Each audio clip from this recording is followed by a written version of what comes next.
Chair. Yes. Councilmember Rink. I think we're in unprecedented territory, so we're going to use this time, and hopefully the award-winning Seattle channel will accommodate us on this. We're going to run this as a community discussion and not a formal meeting, since we're all here together. I want to echo exactly what the chair said. Thank you for for taking the time out of your day to come down. I'm disappointed that we're unable to take action today. Losing quorum 5 minutes before a meeting feels suspect. And as the only renter as a part of this body, I think it is tremendously important that renter perspectives are heard. And so we want to make sure we hear from you today at the very least. And so, Chair, I don't know if you want to take a moment to invite our appointees or prospective appointees to the table, or if we want to try and use the mics over in public comment area. I'll let that be your decision, but I just want to voice again my gratitude for everyone taking time to be here today, and we're going to make sure that everyone is heard. Thank you, Chair. Thank you very much, Councilmember Rink. So, yeah, since we're just having a community discussion, please join us at the table. Let's see, what would have been our first item of business? Yes. Should we all the Renters Commission appointees go to the table? Yes. And I think there's a few people joining online. If they're still, I don't know. Yeah. Okay.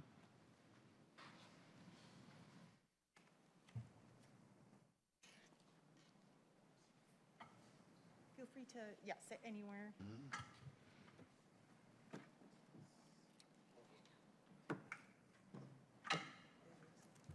morning.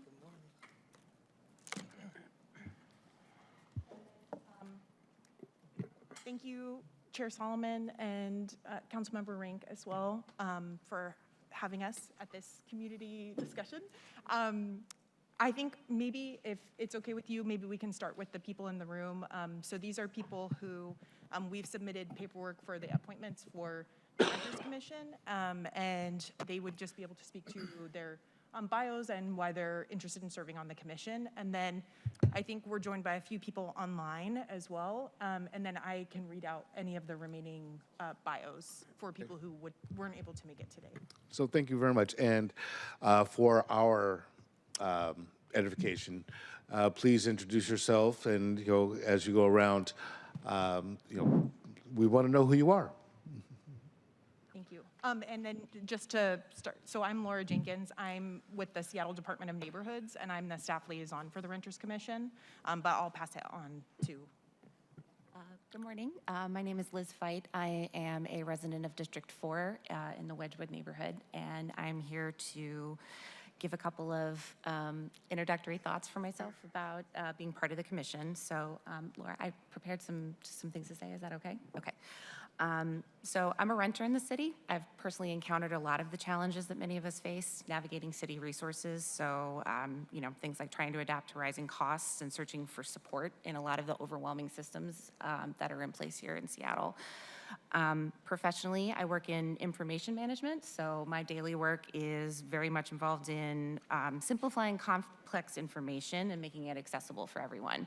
And this is something that I would love to focus on as part of the commission, taking all of that information out there and making it accessible for folks. I've also had a lot of work in community outreach and civic engagement, mostly voter engagement, as well as supporting issue campaigns where I lived previously before I moved here to Seattle, and that is something that I would love to do again here as a resident of the city. I love being able to help others and empower folks, so as part of this commission, much of it would be making sure people have the resources that they need and know how to use them. So that's what I would love to focus on as part of the commission here. Thank you. Sir. Good morning, council members. Thank you for hearing us. Anyways, my name is Alan Francis. I'm a resident of District 4, renter. Professional background, I'm board of directors, Seattle Housing Resources Effort, House Our Neighbors Education Fund. Why am I here? a year ago, I was able to sign a rental agreement where I live in the Roosevelt District. And that's pretty spectacular to me because it had been at least 12 years since I was able to see my name on my own rental agreement. So that was huge. A little bit of background. Let's train of thought. So lived experience with homelessness, disability, everyday poverty. In 2002, I had a brief run through with the criminal justice system and mental health. I still struggle with mental health, but I'm on medication, participating in therapy. So I'm on the other side of it. Why am I applying for the Renters Commission? I want people who are often unheard for various reasons, because of these struggles or because they perceive themselves not capable because of these struggles. I want to have a seat at the table to be voices for those people, and maybe along the way encourage somebody to find their voice and sit at this table tomorrow and be that voice. So thank you very much. Thank you.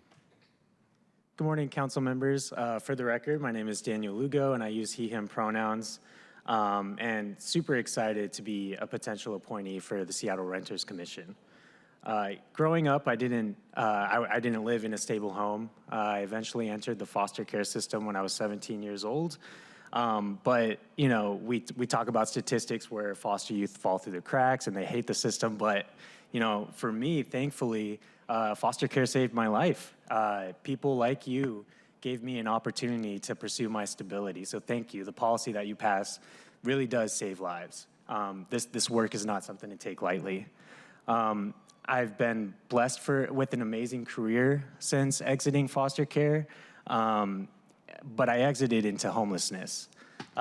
When I was 20 years old, I was nearing the age cliff for the extended foster care system, which is 21 years old. And I tried calling resource after resource for support, but nothing came through. So I endured homelessness until I saved up enough money to move into an apartment. And it was an affordable MFTE micro studio. And I can say without a doubt that micro studio, even though it was 190 square feet, saved my life. I'm really eager to work with you all and identify solutions to lift more people out of poverty through housing. More people in Seattle rent than own a home. There's a lot of opportunity ahead, and we're just really thankful for the two of you for being willing to collaborate, and we hope that the other council members will follow suit.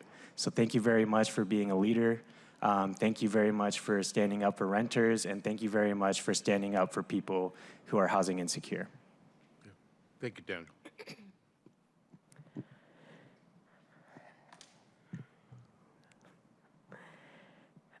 Good morning. My name is Julissa Sanchez, she, her, ella pronouns. I have been part of the Seattle Renters Commission for the past 2 years. And before that, I worked at the tenants union as a tenants' rights educator and community organizer. And it was during the first Trump administration. And a lot of my community, the undocumented Mexican, Latina, mixed status community, were threatened by landlords for ICE to be called on them if they kept asking for repairs. And a lot of them received pay or vacate or vacate and eviction notices because they kept asking for their tenant protections and rights. And excuse me, because I am resisting through a cold.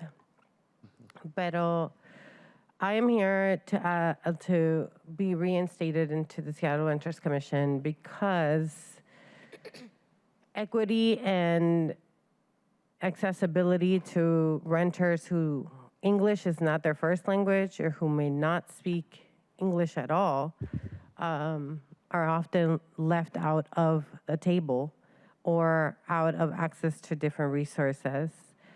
And I thank you for holding this meeting today, and I am very disappointed that we did not meet quorum because we have been waiting for 2 years to expand the Seattle Renters Commission, and it does seem very disrespectful. It is very disrespectful, and it seems quite suspect that, or it just shows, it just actually demonstrates. So I'm quite emotional about that, but I am here because I am fierce, and I'm here because I am a strong advocate for renters as a single mom of a student at Garfield High School, and I fight tooth and nail to stay in Capitol Hill so he can stay with his friends. And I want to give a shout out to all single moms that are working really hard to stay within housing. We've been displaced from Seattle from when I was a young person at the Central District through gentrification, and now it's because the rents are too high. So I'm here to pass the mic, quite literally, to other tenants who may not have a seat at this table. Thank you for your listeners.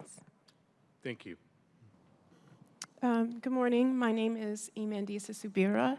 I have been a community activist in Seattle for 30 years.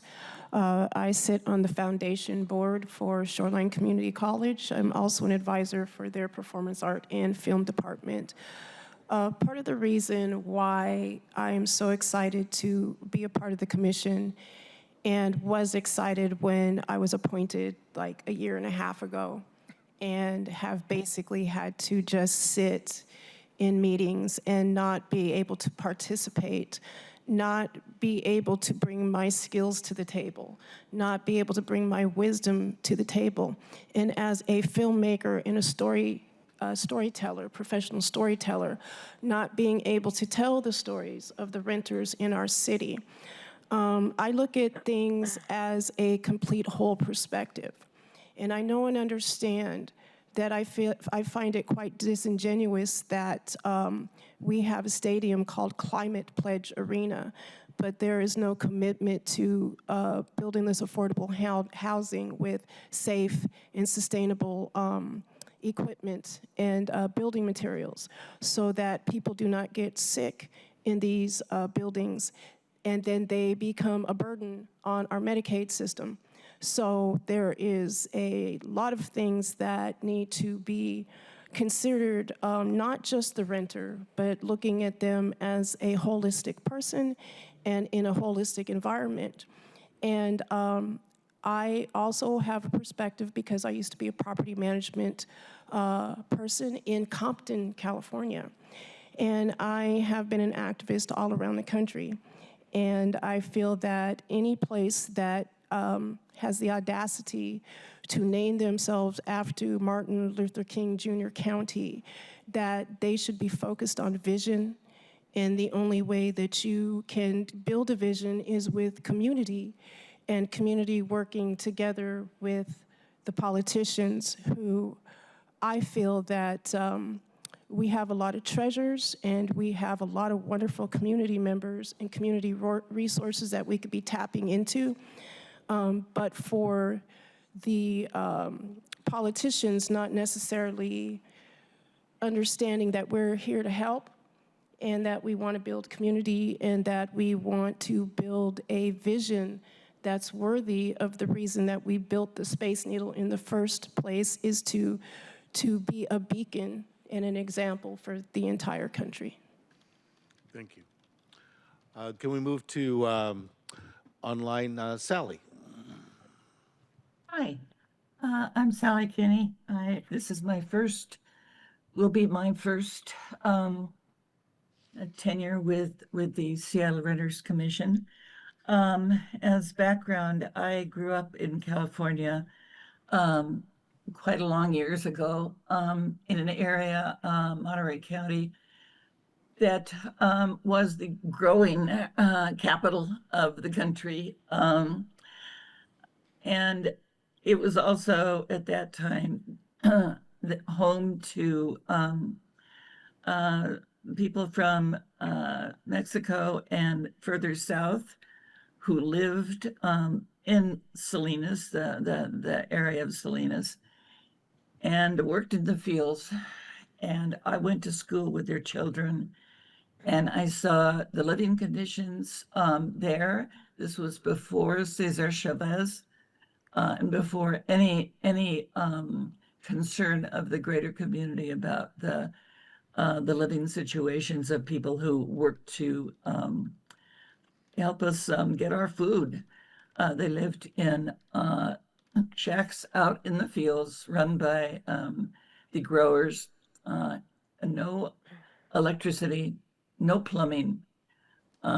Children were often sick. So when I was very young, I grew up in an environment where people's living situations were really pretty bad, except for those of us who didn't have to work in the fields and had office jobs. Our parents had office jobs. There were also people who had come, families who had come from Arkansas and Oklahoma. They lived in shacks right on the Salinas River and were flooded just about every year. Then I moved to Sacramento and started working full-time after high school. No money for college because of our family's divorce situation. And then moved up to Seattle. And my daughter, my first child, was diagnosed as being autistic and had other medical situations. So I have been her advocate since she was born, and worried about housing for her when she got older. And she is luckily now in a good housing situation, a wonderful organization. However, many of her people in her situation are not living in good situations. They are still in the care of their aging parents who are worried about what's going to happen with their children when they go. So I've been working for the last 20 years with organizations that are concerned with homelessness because that has been my focus. That is the end point of not having a place to live, is literally on the streets. I live in Lake City in District 5 and was a founding member of the Lake City Task Force on Homelessness about almost 20 years ago. Am a former board member of the Seattle-King County Coalition on Homelessness and other organizations, and am currently on the board of Camp United We Stand, an authorized encampment that cycles between Seattle and the North King County area. We don't have any support from political entities, the county and none of the municipalities that we move around to fund us. So we board members are basically the organizers and the fiduciaries and everything for our camp. And I see people coming into the camp from all sorts of backgrounds who have fallen into homelessness and are trying very hard to get out. And I'm very, very concerned now because we are not going to have any help from the federal government. We essentially are it. The city, the state, and other municipalities in Washington state are under the gun both for providing resources at a time when their budgets are really, really a lot, very strained. So I want to work with the commission to try to, in Seattle at least, try to keep people housed, keep renters housed, because the renters are the ones who are in danger.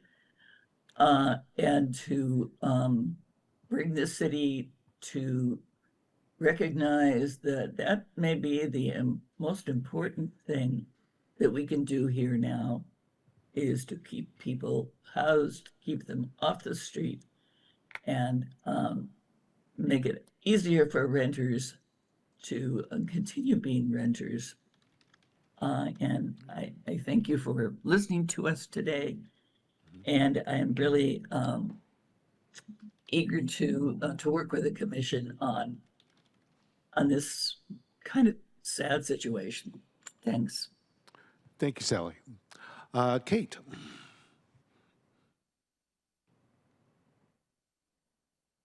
Good morning, everyone. My name is Kate Rubin. I am one of the interim co-chairs of the Seattle Renters Commission, one of 5 people who have been holding this commission down for the last 18 months. I'm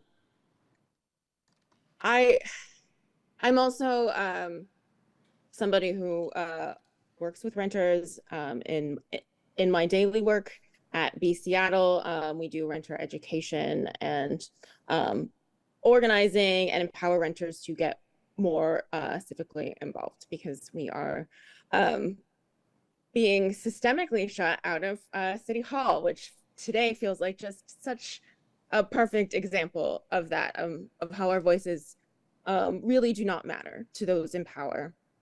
I also want to say that I live in District 2, and I'm a voter, and I'm actively engaged and seeing my city council member yet again be disrespected and shut out of doing the work of a council member, and not being able to move the things that their constituents value forward in a very intentional way.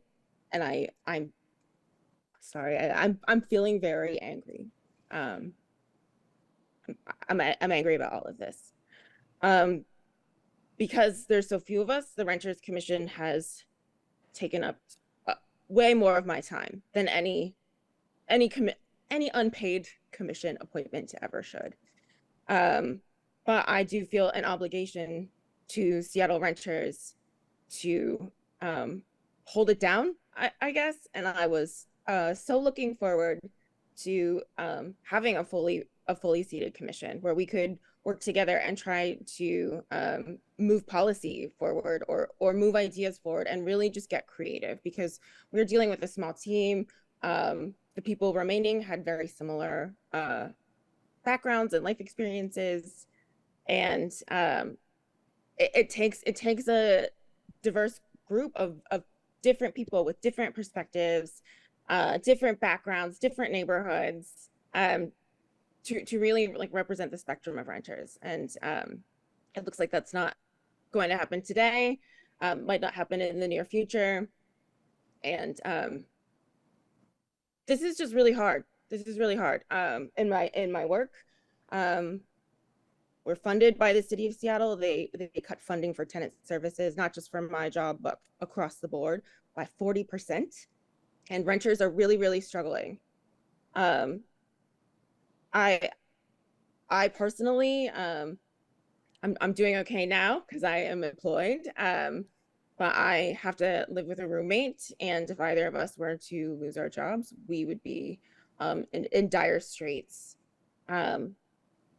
My family is going through a lot of turmoil, and they are all stably housed currently, but my parents are aging.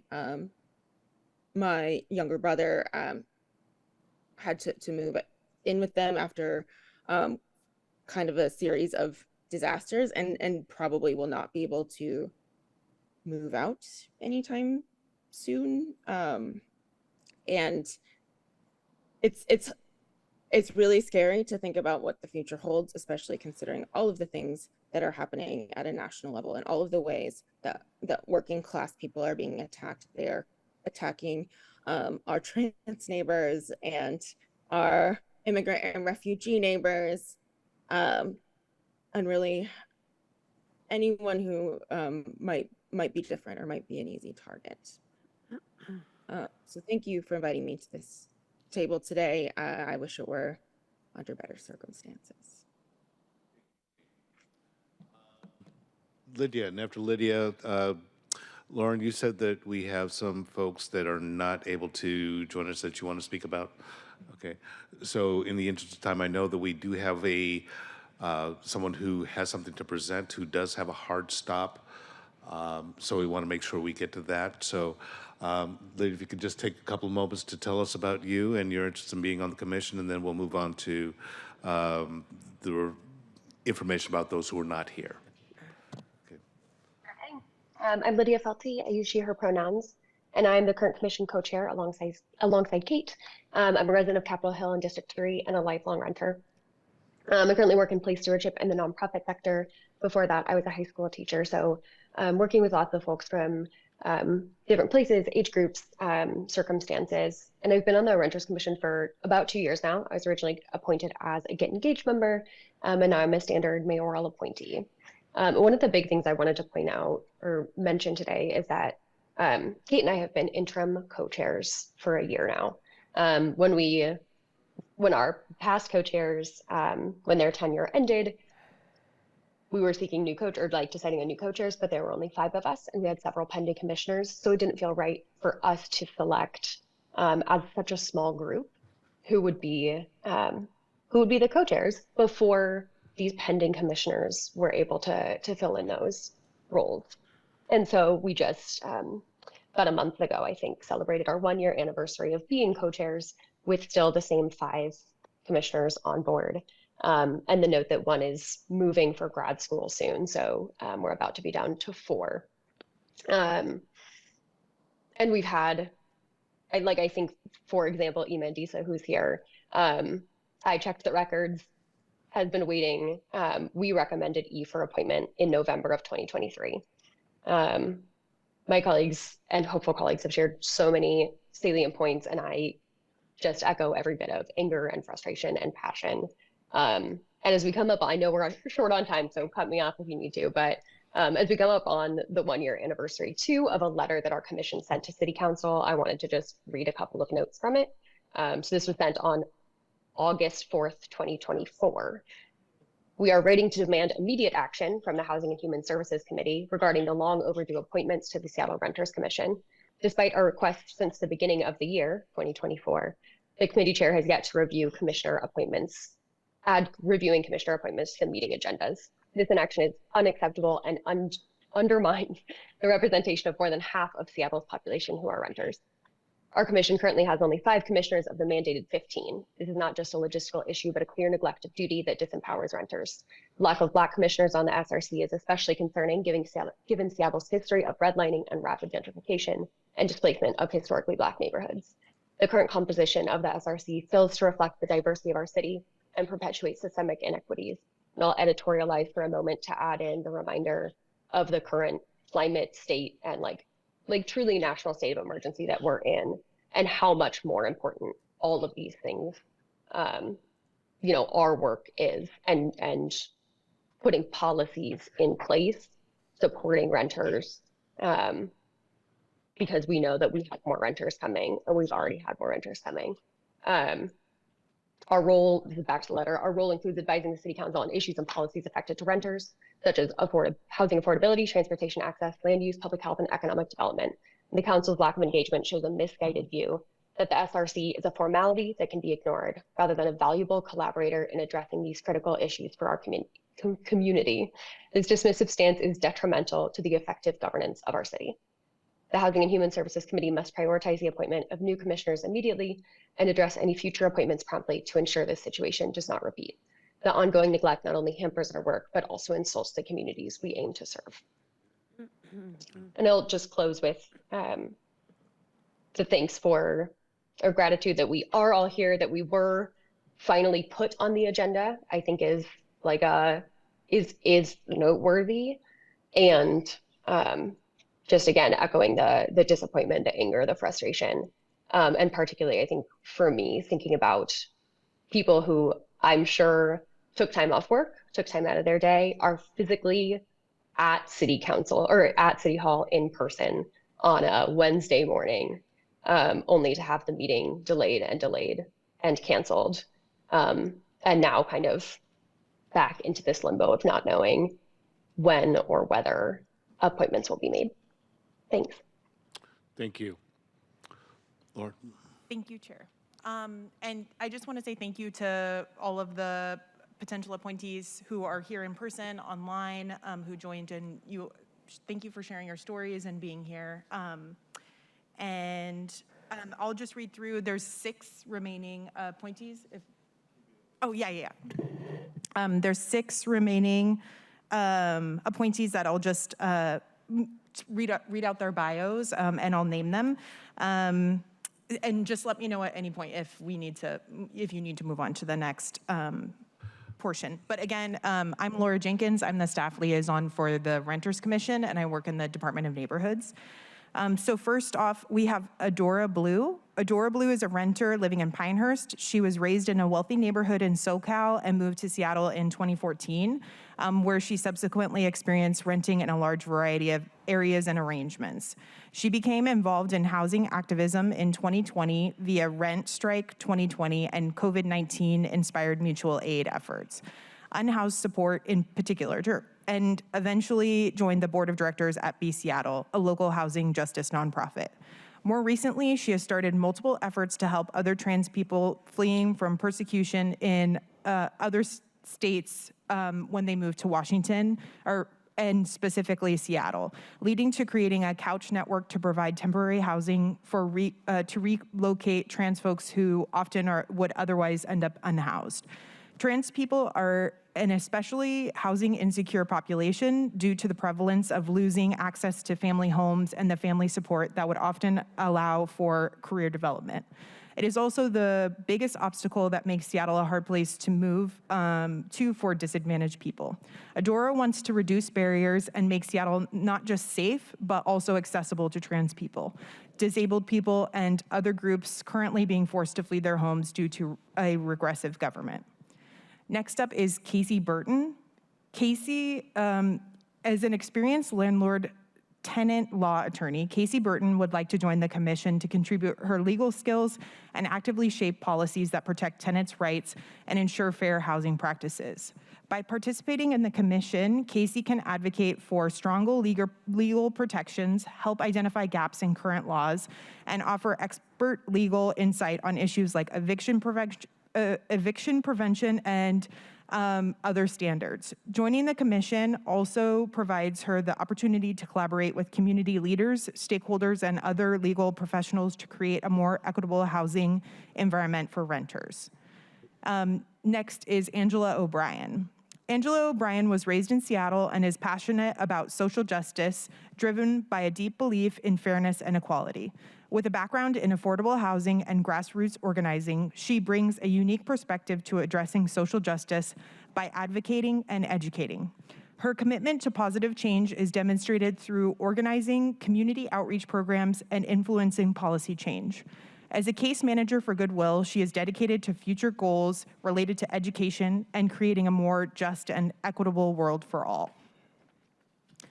Karen Taylor is a disabled renter in the Beacon Hill area, living on a fixed income from SSDI.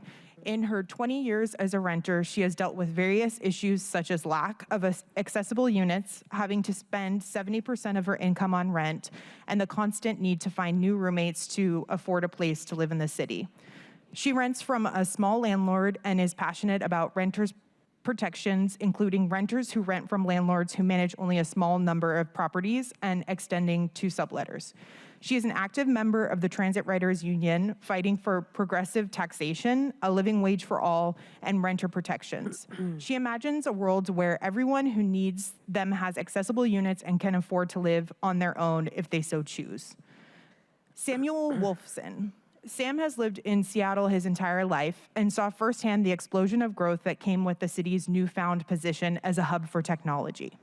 As someone who loves Seattle and wants to see it thrive, he personally understands the importance of making housing in our city affordable, welcoming, and plentiful for the increasingly large number of people who want to live here.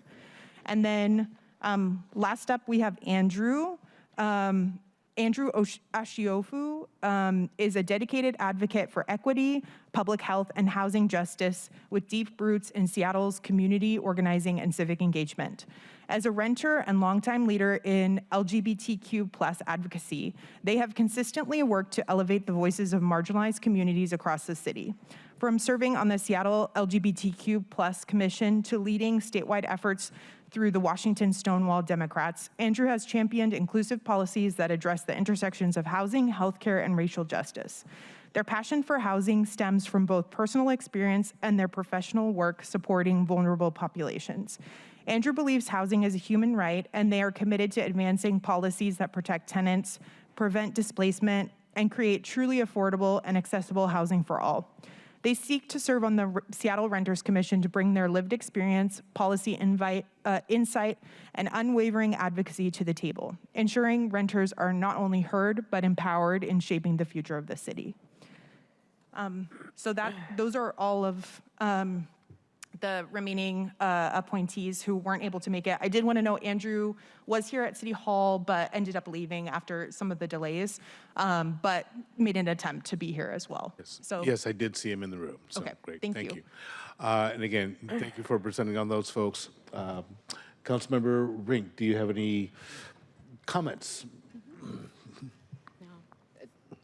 Thank you, Chair.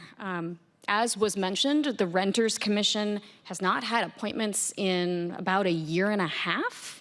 It is my working understanding that no other commission has experienced this profound of a challenge when it comes to appointments by this body. And I want to say on behalf of this body, I want to apologize to each of you, both for everyone who's come in person, but also for those who are tuning in online. I want to apologize to each of you on behalf of this body for not being able to move forward today. This is so disrespectful. It's hard for me to read this as anything other than intentional suppression of representation. Key representation. Seattle is a majority renter city. I am the only member of this body that is a renter.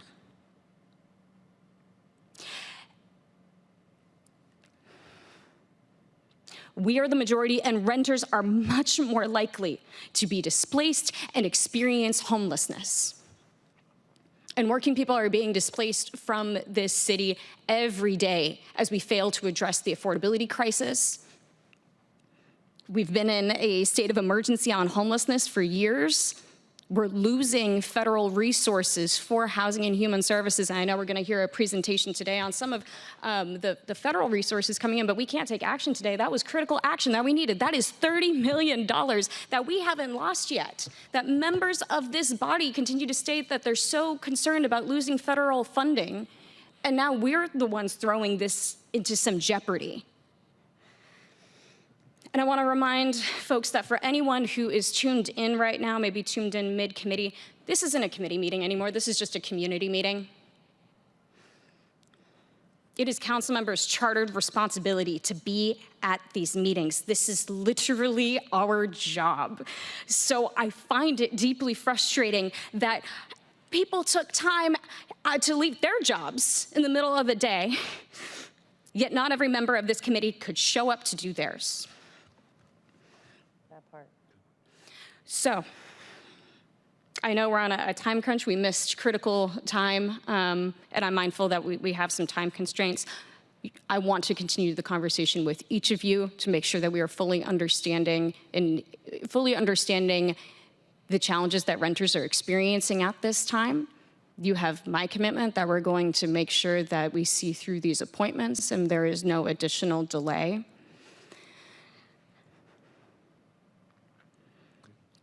But with that said, Chair, I have to just close by expressing my deep frustration with the situation we find ourselves in today and my call on our colleagues to do better. Thank you. Thank you very much, Councilmember Rink. I too also want to apologize that we are not able to move forward on advancing your names at this time. I apologize for you taking the time out of your day to come down here to be frustrated. And I want to echo that we need to do better. So I want to thank you. Thank you for being here. Thank you for willing to give of your time to do this work voluntarily. It says a lot about your character that you're willing to give your time, your energy, your effort to advocate for folks and not get paid for it. So thank you for that. Thank you for your service. Thank you for your sacrifice. Thank you for being here today. And again, I apologize to you that we are not able to move forward at this time. So with that, please, I hope you have enjoy the rest of your day. Thank you so much for being here. I had one more quick note. Sorry? I just wanted to add one more quick note of thanks kind of onto that, the end of that list. Just calling out Laura Jenkins, our city liaison, for her incredible work. It is really due to Laura that, especially at a capacity of 5 commissioners, the Renters Commission is able to still get things done. So just wanted to give a huge shout out to Laura for being here, for all of her really hard work, and also for representing the pending commissioners who weren't able to make it today. Thanks. Thank you. Yep. Yeah, Laura deserves that. You deserve that applause. All right. Thank you so much. Our next person who has a time constraint, if we could have you come up, please. We have just one more appointment. Oh, one more appointment? Then we'll move to HUD action. Okay. So the other appointee who's, can the other prospective appointee come forward, please?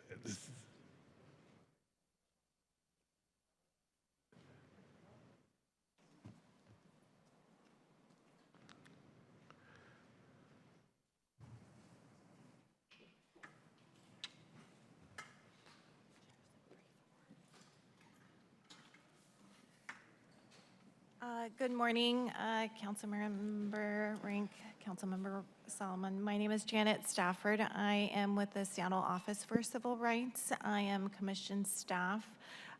In our office, we house 4 commissions, specifically the Seattle Disability Commission, who has been very active in the last 15 years advocating for disability justice. Today, we have with us a recommended commissioner, Scott Nelson, who has been an active member for the last few months. He is with us, and I'd like to just pass it on to him to share some brief words. Thank you. Thank you. Hi. Thank you very much.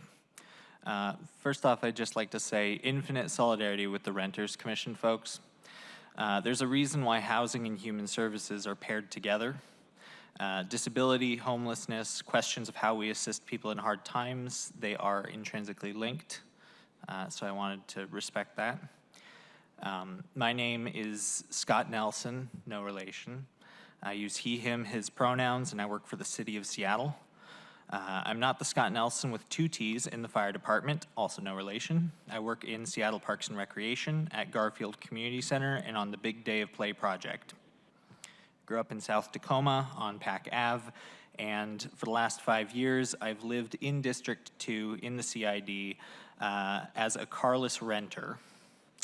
I'm also someone who lives with and has many, many loved ones who have disabilities.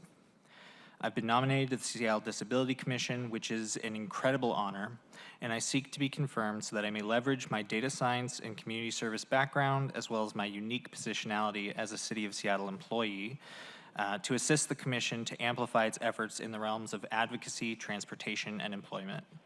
I believe deeply that how we include, create access points, and provide positive rights to our disabled family and neighbors is a key indicator for how society is going as a whole. As a young person, it's sometimes hard not to be cynical or think that we're cooked, but myself and many other young folks who I encourage to apply to the Disability Commission can't stop fighting anyways. That's why I'd like to be a part of this fantastic commission with incredibly experienced and passionate commission members, supported by such a wonderful person as Janet Stafford here. Thank you very much. Thank you. Any questions for, our potential commissioner? Or comments? Thank you for being here. I'm sorry. Appreciate your service to our commission. And I suppose just a general question, how are you hoping to see council engage with the commission? Ideally, what does that relationship look like and how can we do better?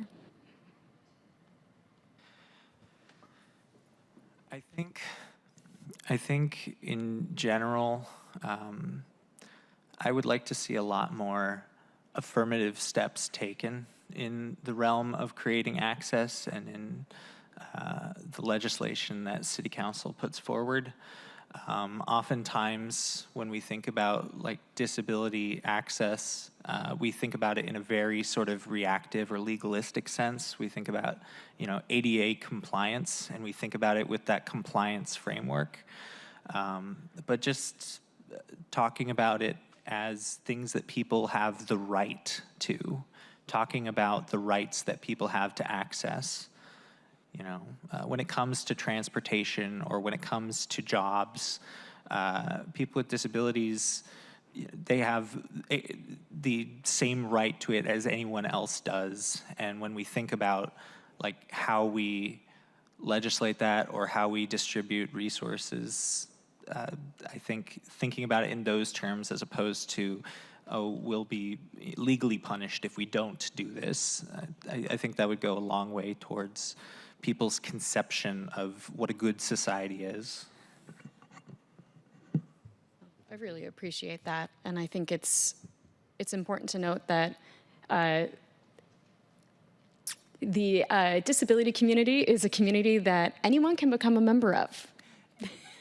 And darn near everyone does. It's a multifaceted spectrum, and it's something that happens sort of as an inevitability of aging and of existing in a society, especially where a lot of folks don't have health insurance. A lot of folks lack safe access to transit. And so, while we celebrate disability as a unique and intrinsic part of who people are, there's a lot of trauma and tragedy that comes with unexpected disability, and that comes with the really, really bad things that can just suddenly happen to each and every one of us. Thank you. Can I also just add one quick note? Scott will be our 7th member on the board once appointed. So it is a small group of folks, and we do have newly appointed co-chairs who have already done a meet and greet with a council member, and I'm just going to shout out that I know that they want to continue that effort this year. So I'm sure that they would love to meet with all of you. Thanks. Thank you so much. Thank you for being here again. Apologies for the delay. You've been here the entire time, and apologies that we are not able to vote on your nomination to proceed forward to full council. It will happen. So again, thank you for your willingness to volunteer and step up. Again, it does say a lot, so thank you very much. Thank you. Okay. Thank you. All right. Who do we have next? Oh, yes, I believe that. So next in our community meeting is talking about the HUD action plan. Do you all have a hard stop? 11:55. 11:55? I need to be across the street at noon. Okay, trust me, hopefully you're not going to take that long. Okay. Appreciate the consideration.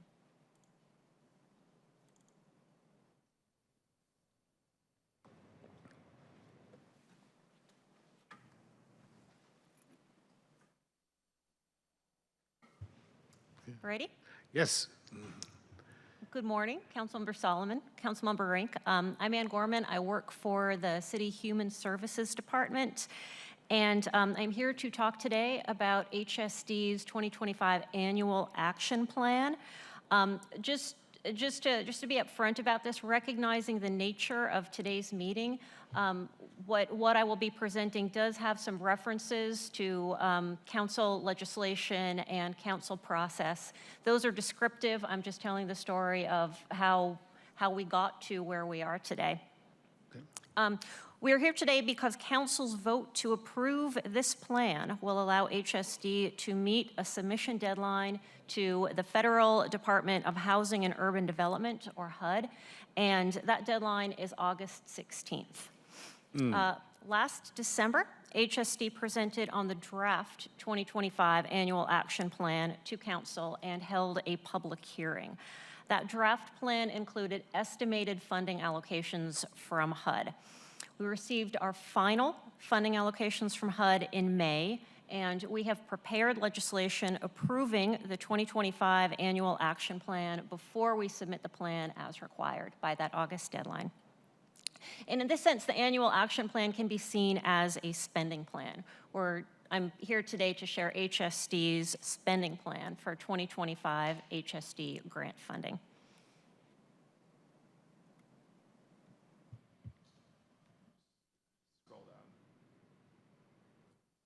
Thank you. Oops. So what we'll do today, we will review the development of the Annual Action Plan, touch on some key milestones and dates leading up to the city's 2025 Annual Action Plan submittal to HUD. And we'll give a high-level overview of projects that these HUD grants support. And then I'll open it up to questions. Allocations in the 2025 Annual Action Plan reflect established funding goals and priorities that were documented in the 2024 to 2028 Consolidated Plan. And that plan and the goals therein were adopted by the City Council in October of 2023. The City Council also approved this year's planned allocations as part of the 2025 budget process. The legislation that we have prepared and will later bring to council matches the two previously adopted plans with actual 2025 dollars made available to the city through the federal budget process. Those are the May allocations that I referenced earlier.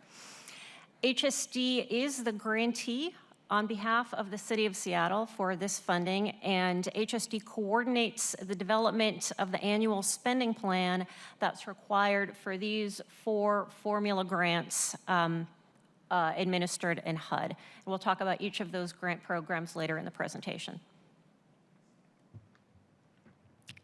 Timeline on this slide reflects a standard process that HSD undertakes to fulfill the requirements of participating in these 4 HUD grant programs. And these are the key dates leading up to plan completion and submittal to HUD by the August 16th statutory deadline. As I mentioned, HSD will seek council approval of the annual action plan to make this deadline and receive the 2025 grant funds. The city's 2024 to 2028 consolidated plan is the framework for the 2025 annual action plan.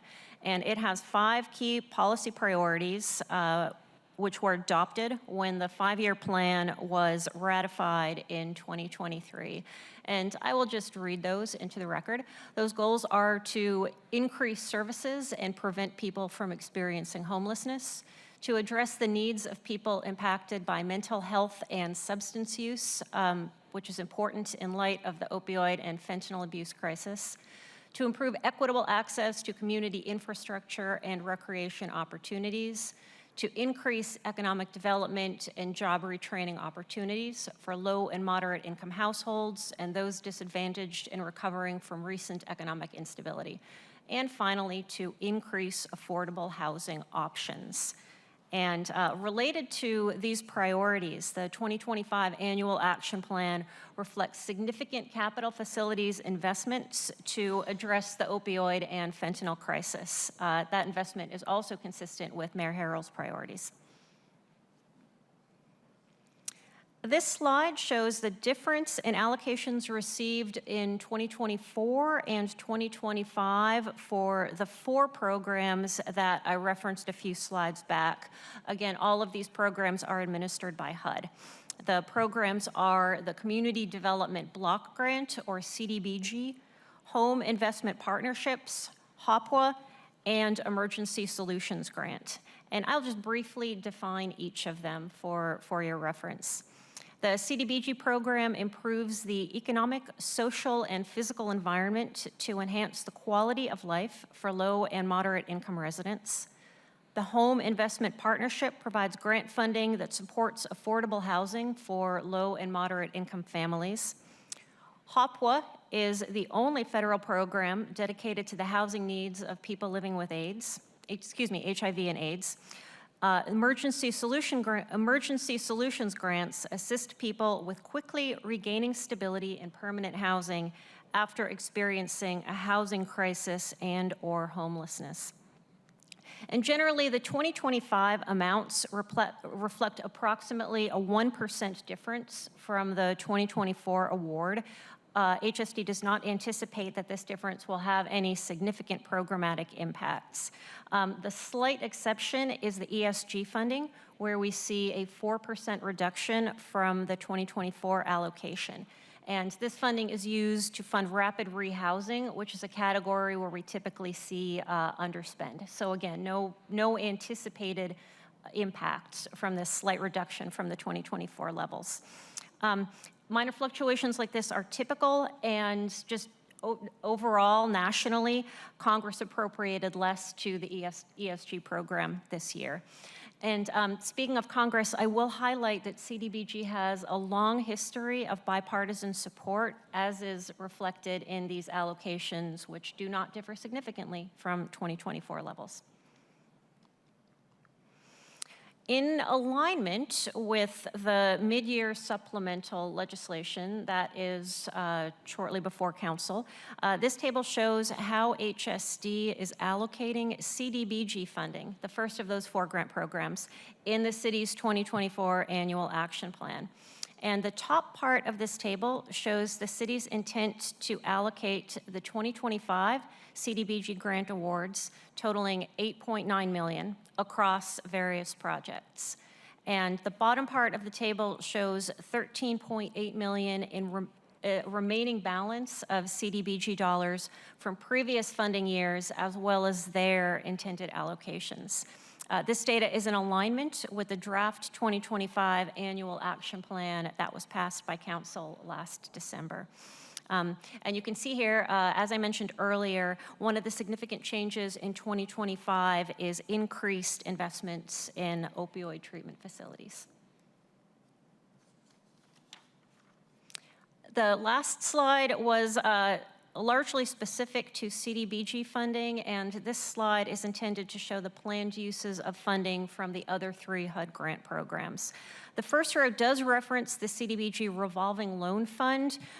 We present that on this page because it is a different and specific use of CDBG. For technical reasons, it is a better fit here.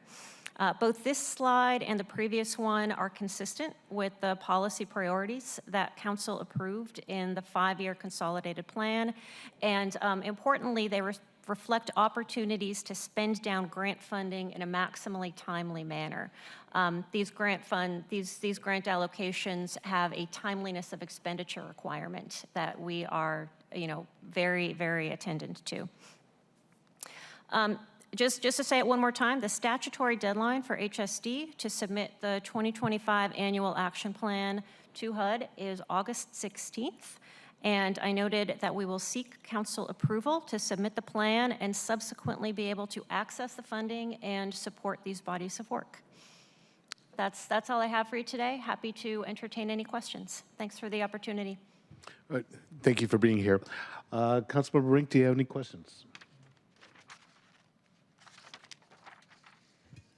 Sorry, could you go over, you mentioned that Congress had lowered the ESG amount for this year. Could you just repeat that information? Sure. Thank you. And I don't know if lowered is the term of art for what occurred. It was a lower appropriation. And there can be various reasons for that. There's always competition for this type of grant funding. From HSD's perspective, I don't believe we're aware of any policy concern at this time. And again, these fluctuations, even this 4%, are not unexpected, just based on year-to-year variance. So understanding with that, thank you for breaking that down. So understanding we're not seeing significant changes here based on last year's That is correct, yes. Okay. Good to hear. And I understand the county convenes the Joint Recommendations Committee, and I'm wondering our level of involvement in that body. I know that's a great way to understand also what some of our other neighboring cities and understanding their CDBG allocations and similarly what their allocations with HUD look like. And I know that table includes a multitude of like ILAs and partnerships. How are we engaging with also understanding what our regional partners may be experiencing as it relates to their allocations? I do not staff that body of work. I would love to get some more information and follow up with you. Great, thank you. That concludes my questions. Okay. My bottom line question is, what's our timeline? Well, first, what happens if the council doesn't vote in time on this? Then if HSD is not able to submit its application to HUD on or by August 16th, then I don't want to say we lose access to the funding, because I'm not sure that's the case. But there is a risk that we are not able to access the funding that has been allocated to us across these grant programs. Okay. So August 16th is your deadline to submit to the feds? HSD's deadline, yes. Okay. What is the council's deadline to act so that you can meet your deadline? I am not prepared to answer that question right now. I think that's a conversation that HSD and those who support the council need to have to ensure that, since we weren't able to potentially vote this annual action plan out of committee today, that there is a path to that taking place. Okay. And I know that conversations are being had. Yeah, because the last thing I want is to see 16 plus mil left on the table because we didn't do something in a timely fashion. So, just say it. I appreciate that. Thank you very much. Okay. So that's why, yeah, if we could just do some, quick follow-up. I mean, if necessary, until a full chair can be seated, if me as vice chair can call a special meeting, just to do that, I'll do it. So. It seems that there could be at least a couple creative options that could support HSD's submittal of an approved annual action plan by August 16th. Okay. And again, since we're just having a community meeting, does this, because it's HSD and because we're talking about HUD, does it have to go through the Housing and Human Services Committee? I see our clerk shaking his head. I don't believe it needs to go through the Housing and Human Services Committee. No, it needs a vote by the full council. Okay, so it needs a vote by the full council, but I'm trying to think about, does it need to go to another committee before it can get to the full council? I don't believe so. No. Okay. Again, Cool. a couple creative solutions that we could consider. Well, let's get creative. Okay, cool. I have no further questions for you. Councilmember Rink, anything further?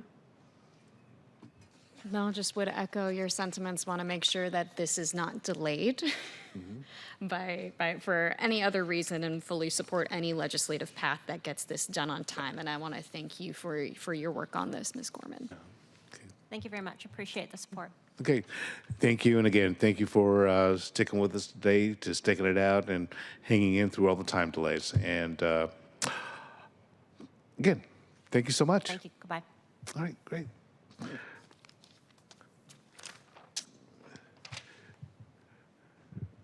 Who we got next? Okay. To quote the great philosopher Marshawn Lynch, what's next?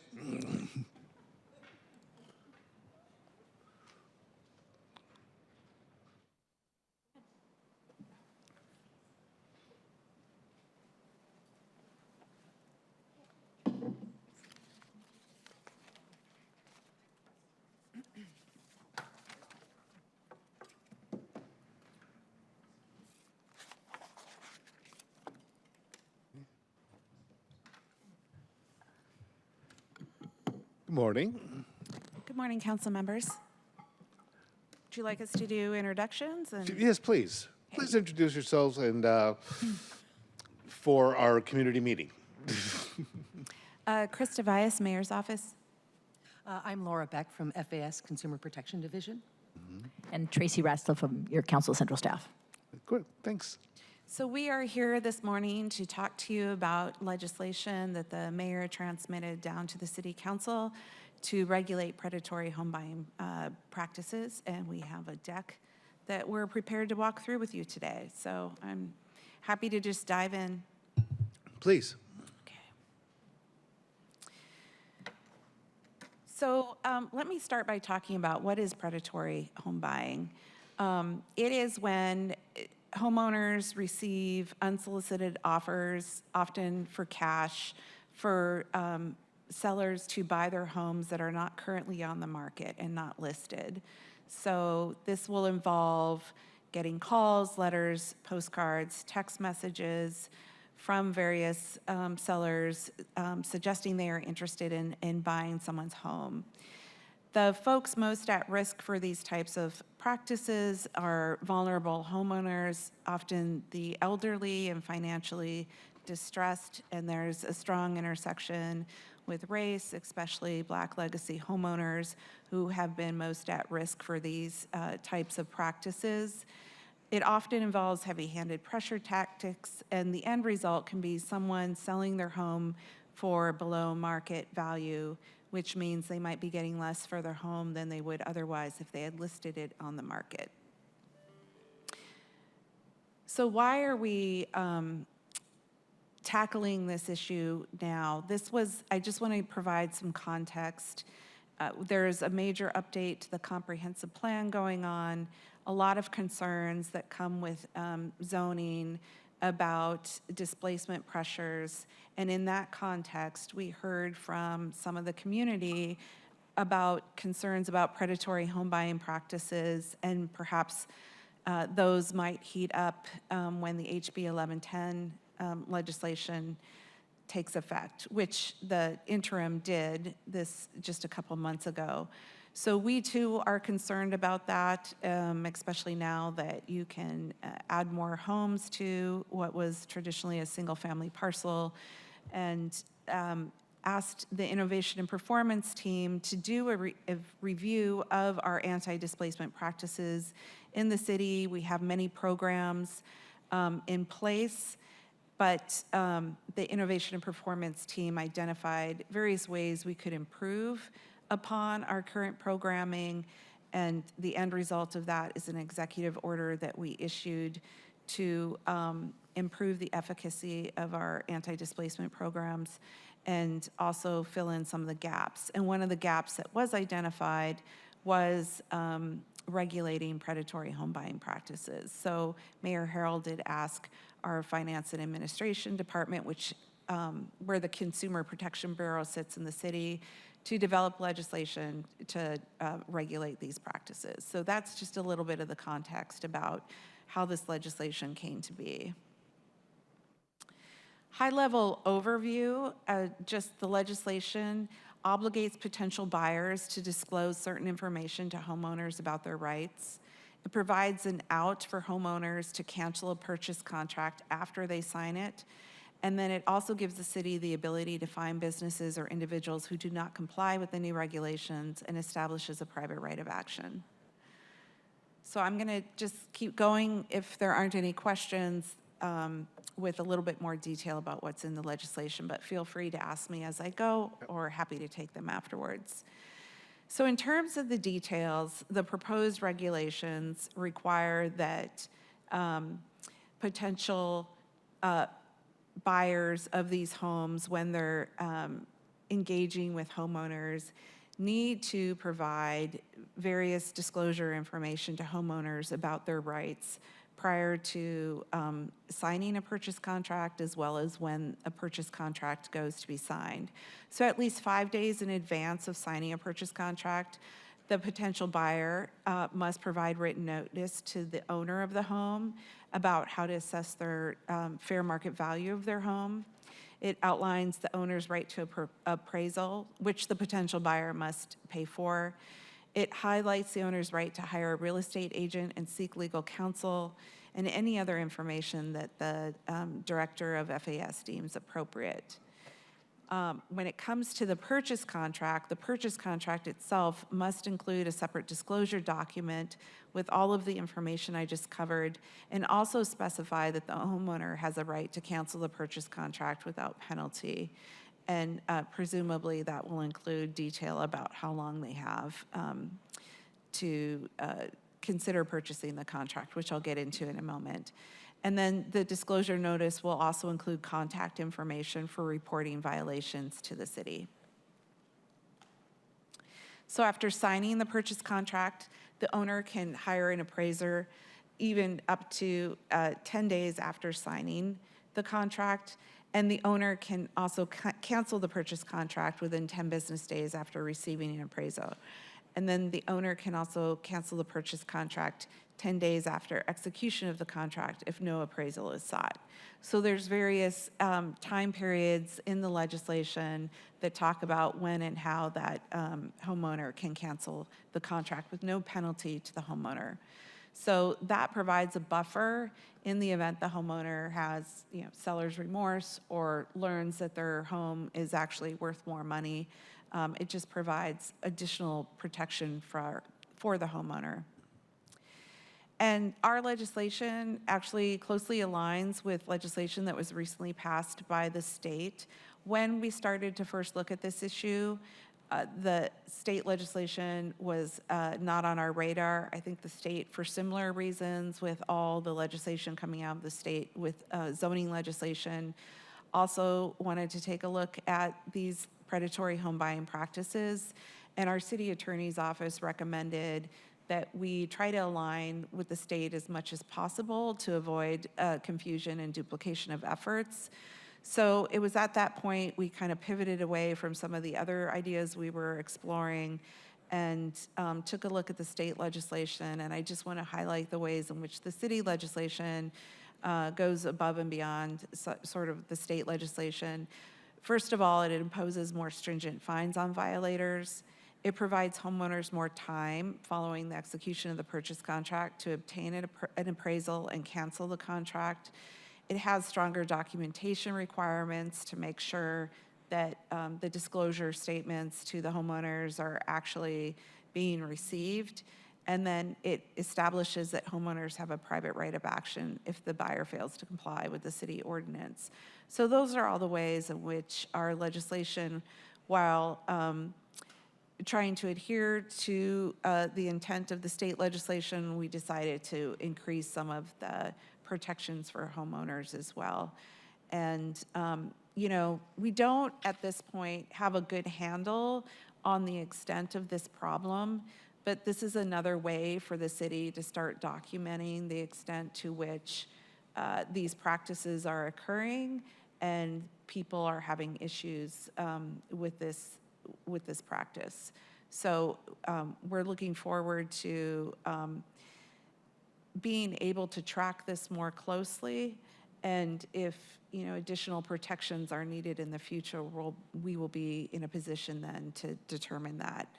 So with that, I want to turn it over to FAS to talk about implementation. Hi, good morning. So for the implementation steps for FAS, there's a couple ways that we've kind of looked at it. As Krista mentioned, we do not have a handle on how often this is happening. So the first things that we would be doing is updating any website information. That would be including the Consumer Protection FAS website, for the information for the actual buyers, the wholesalers, and for the residents, homeowners, about how this legislation would impact them, how to report complaints, and how to obtain additional information. One of the things that we're looking at as far as outreach and education, the businesses, since we don't know if they're all in Seattle, if they're in the state or throughout the country, would be through mail and phone contacts and information that we receive from residents in the city of Seattle about who they might have been contacted for selling their home. For the other areas that we were looking at is to provide information cards at public locations where the public are served, such as community centers, the clinics, libraries, neighborhood centers, service centers, and areas where we're really seeing the changes in the development within a neighborhood, where these homes might be more likely to be gone to from the wholesalers for sailing purposes as those areas expand. We would additionally use the language access that's available for the high-level languages these would be translated in, as we think that's really important for the neighborhoods to understand their rights, to understand where they can receive services and more information. And then the training would also be for our license and standards inspectors, as well as to meet with and work with the Customer Service Bureau, as they may initially be getting those calls from customers with questions. So they could do it online or get those concerns to the Consumer Protection Bureau to do an investigation. Can you go to the next slide? I don't think this is Oh, it. sorry, is this it? Okay. So as far as the enforcement for this is, a complaint would be received by Consumer Protection, like I said, either online, in person, or through the Customer Service Bureau phone. It would be assigned to an inspector. And after that, the inspector would do their inspection to see if all of the protocol was followed. The inspector would notify both parties of the outcome of that investigation. And if it is deemed that there was a violation, then a citation would be issued to the wholesale business. The first violation for non-compliance is $7,500. The second violation would be $10,000 if that happened within the first 12-month period. So citations can be appealed to the hearing examiner, and those would be, they would have 10 days to do that. So that is our plan at this time. I'm happy to answer any questions you might have. Great. Let me just do a quick check. Since we're having this conversation, it's not a meeting, not a council meeting, Councilmember Rink, how long can you stick around for the conversation? Oh, I'm available. Yeah. Okay, cool. As long as you do. Cool, thanks.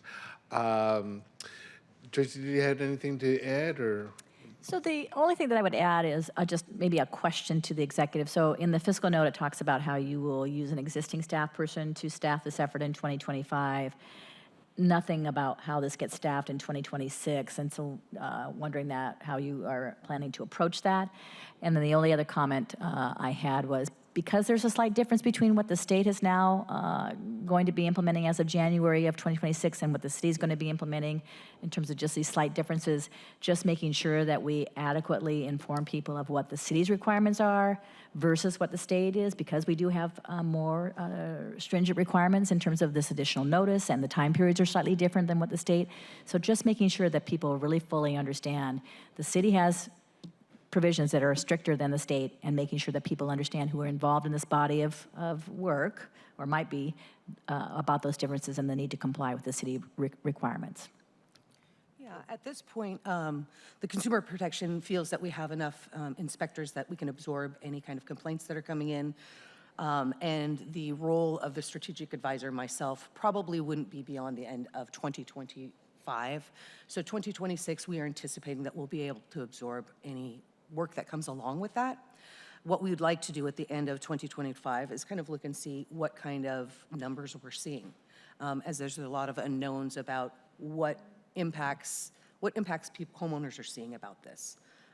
As somebody who lives in the city of Seattle, I know that I probably get 15 to 20 solicitations a month. So that is one way that I am looking to see where these solicitations are coming from, how to inform them. Is it through certain neighborhoods? So that's what we'd like to do at the end of 2025, but at this point, we don't anticipate any financial need to support this work. Okay, great, thank you. Yeah, I get a lot of those solicitations as well, and they go straight in the trash. So I'm noticing that there's a press release this morning about this from the mayor's office. So we're talking about the same thing, right? Yes. Okay, cool. What action, if any, do you need the council to take? Well, we have transmitted legislation, so in order for these to go into effect, we would need council to vote on the legislation at some point. Okay, and is there a timeline by which that needs to be done? Well, it's... Other than sooner rather than later. I mean, preferably before your budget process starts. Okay. And when I understand council does not take up any additional legislation, so. Okay, right. Again, just trying to figure out timing, given how today shaked out, in order to, get things rolling and getting in place. It's not like the HUD thing where we have like X date, we got a drop dead date for the HUD thing.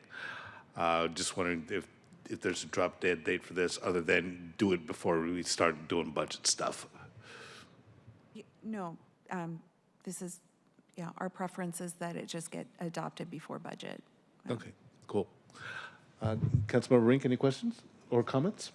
Just a quick, just an overarching comment. I'm pleased that this is coming before us. I think this has been an issue I've continued to hear about in community, and one that I know a number of folks have felt a little bit, hopeless isn't the right word, but just kind of out of sorts, like what is something we can do about this issue? So understanding, as I heard in the presentation, it's hard to measure the scale of the issue. This seems like a good initial first step for us to be able to start collecting that information and understanding the pervasiveness of it, common tactics, maybe who some of these folks are. So understanding that this is a first step and will continue to learn as we are able to get some of this information. I am curious about, as we move forward, how we will plan to further engage some of our existing commissions from impacted communities, or some of the key stakeholder groups in community that might have a good understanding. I'm thinking about Legacy Black Homeowners Group, the Mayor's Council for African American Elders, and other appropriate commissions as well. I would assume that part of that education would be part of what FAS is doing. Okay. But as part of the executive order on anti-displacement, we also have a whole section on better coordination and communication among departments to get the word out generally about the many anti-displacement programs that the city is funding. What we learned through the review of our work is that a lot of folks are not familiar with some of these programs, so we want to make sure that we do a better job with connecting people who need these programs most, are aware of them, and that people in community are aware of them. So those who are working with vulnerable populations can help get out the word about the many programs. And this will now be added to the list, assuming council passes this legislation, of things we can be on the lookout for in helping to mitigate displacement concerns. Perfect. And I'm wondering if there's, kind of building on that point, just in terms of getting the word out, if there's opportunities for us to just tie this information to some of our existing other social programs with groups that may be more so impacted by this. So if there's opportunities for folks who may be enrolled in the utility discount program to also receive this information. I'm just thinking about existing channels that we can just kind of attach this information to get the word out. And paired with that, if we've thought about as well, maybe connecting with the county about, there's an exemption for property taxes for seniors. If we can partner to see if we can use their channels to make sure that folks who are accessing that program also know about this.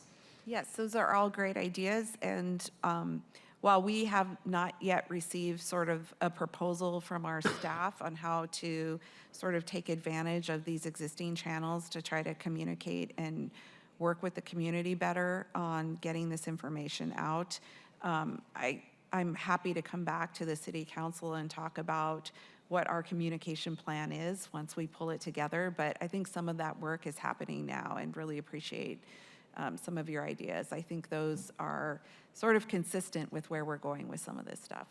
Great, awesome. Thank you. Those are all my questions and comments. Thank you, Chair. All right, thank you.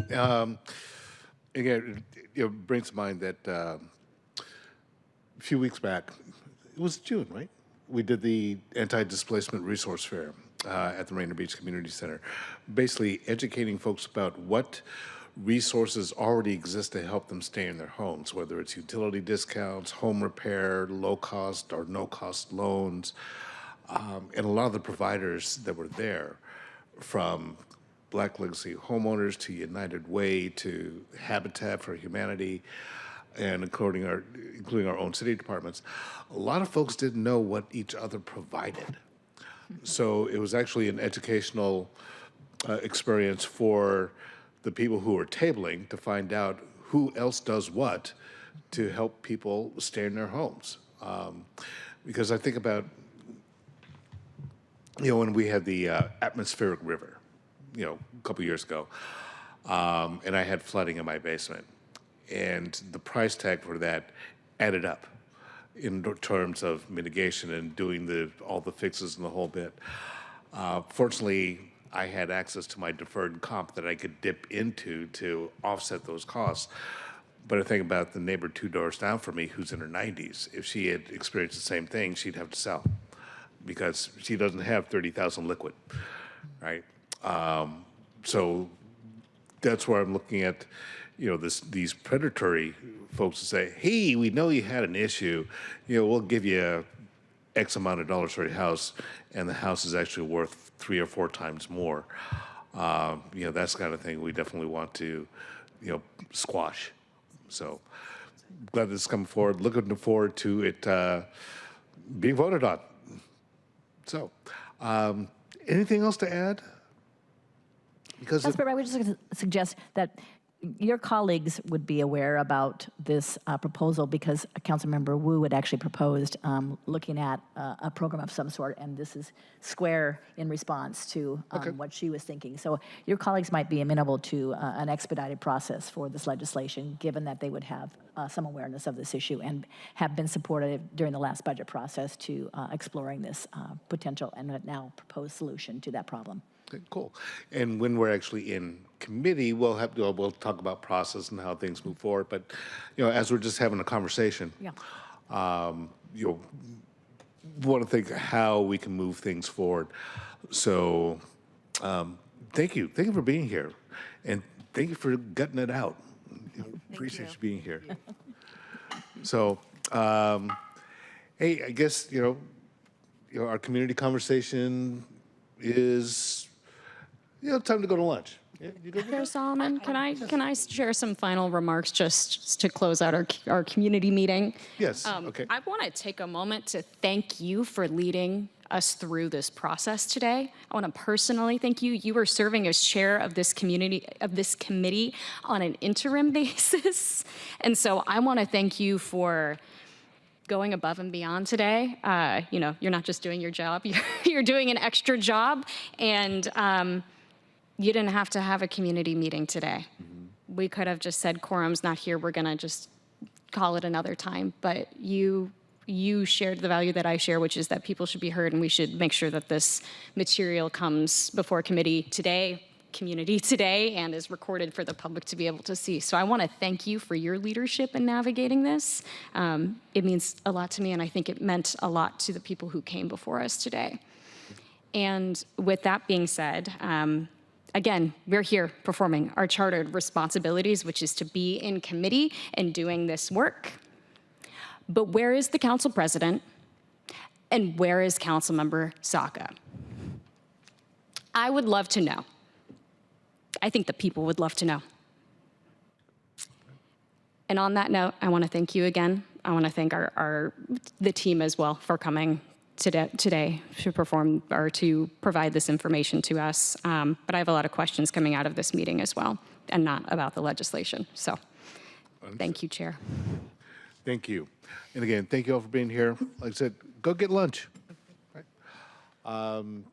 I don't know if there's really nothing to close out because it's not an official committee meeting. Seattle Channel, thank you so much for your time. Thank you, Seattle Channel.